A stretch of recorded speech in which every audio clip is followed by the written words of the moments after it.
আজকে আমি বানাবো মোচার চপ। মোচার চপ খেতে ভীষণ টেস্টি লাগে। আপনারা চাইলে নিরামিষ দিনে ঘরে বানিয়ে ট্রাই করতে পারেন। তো চলুন আপনাদেরকে রেসিপি শেয়ার করি। সবার আগে আমি নিয়েছি এখানে মোচা। মোচার ভিতরে থাকা ফুলগুলোকে বার করে নেব। ফুলগুলোর ভিতরে দেখুন একটি শক্ত ডান্টি থাকে, সেটাকে ফেলে দিতে হয়।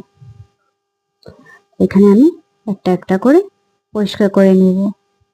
আর এখানে আমি নিয়েছি একটি আলু।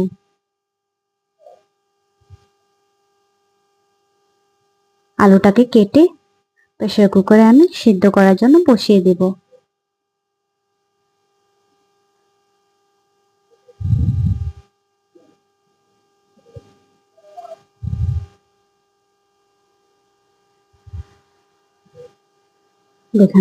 দেখুন এখানে আমি প্রেসার কুকার বসিয়ে দিয়েছি।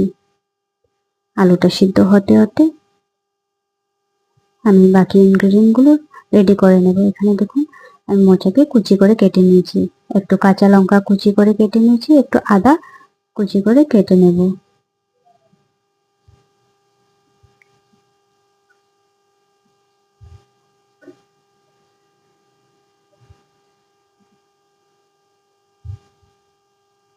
আর আমি এখানে নিয়েছি একটু মান ধনে পাতা। আর এখানে তেল একটু গরম করে একটু জিরা ফোড়ন দিয়েছি, একটু শুকনো লঙ্কা আর একটু বাদাম দিয়ে দিলাম। কেটে রাখা মোচাকে দিয়ে দেব।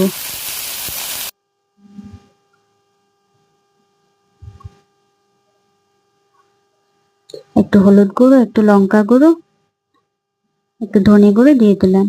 কুচি করা কাঁচা লঙ্কা, আদাকে দিয়ে দেব। ভালো করে নেড়েচেড়ে সিদ্ধ করে রাখা আলুগুলোকে দিয়ে দেব।